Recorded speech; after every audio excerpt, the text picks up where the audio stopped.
தமிழ்நாட்டோட முதல்வர் வந்து ஆளுநர் தான் அப்படின்னு அவர் நம்பியிருக்காரு போல. எல்லாத்துக்கும் அதிகாரம். இவர என்ன கேட்கணுமா நம்ம? மக்கள் விரும்பிட்டாங்க. பெரும்பான்மையை நிரூபிச்சுட்டாங்க. எல்லாம் நிரூபிச்சுட்ட பின்னாடியும், இல்ல நீங்க வந்து 118 காட்டல அப்படின்ற மாரி சொல்றாரு. அவருக்கு பண்ண அதிகாரம் இருக்கா உண்மையாலே அந்த மாரி? இல்ல. நீங்க இந்த டைம்ல வந்து அவங்களுக்கு பதவி பிரமாணம் குடுத்துறணும். சட்டமன்றத்தில தான் வந்து அவர் பெரும்பான்மை இல்லன்றது அது தீர்மானிக்கலாம். ஆனா இவரு புது புது ரூட் எடுத்துட்டு, இல்ல எங்களுக்கு நாங்க இது எசென்ஷியல் கிடையாது. நான் வந்து இத குடுக்க முடியாது, செய்ய முடியாதுன்னா அந்த அதிகாரம் உங்ககிட்ட இருக்கா? அண்ணா தான் சொல்லுவாரு. ஆட்டுக்கு தாடியும், தமிழ்நாட்டுக்கு ஆளுநரும் தேவையில்லாத ஆணி அப்டின்னுவாரு. தேவையில்லாத ஆணி தானே அவரு. எதுக்கு அந்த ஆணி?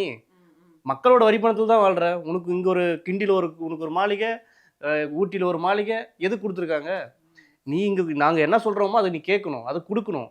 இங்க மட்டும் இல்ல. இந்தியா முழுசும் இந்த பாஜக, பிஜேபி இந்த ஆர்எஸ்எஸ் கும்பல் என்ன பண்ணிட்டு இருக்குன்னா, டெல்லியில அரவிந்த் கெஜ்ரிவால் இதே மாரி தான் பண்ணாங்க. புதுச்சேரியில கிரண்பேடி இந்த மாரி வச்சு பண்ணிட்டு இருக்காங்க. தமிழ்நாட்டுல தொடர்ச்சி ஆர்.என். ரவின்னு ஒருத்தர் இருந்தாரு. அவர் பிரபலமான ஆளு. அவரும் இதே மாரி ஸ்ட்ராட்டஜி தான் யூஸ் பண்ணிட்டு இருந்தாரு. இப்ப புதுசா பொறுப்பாளர்னு சொல்லி ஒருத்தர கூட்டிட்டு வந்து ஆட்சி அமைக்காம தமிழ்நாட்டு மக்கள் முழுசும் நின்னுட்டுருக்காங்கல்ல. நீங்க ஏன் குடுக்கல? அப்படின்ற ஒரு கேள்வி எழுகுதுல்ல. அப்போ இது வன்மையா கண்டிக்க வேண்டிய விஷயம். அத நம்ம கண்டிப்பா நம்ம பார்க்கணும்.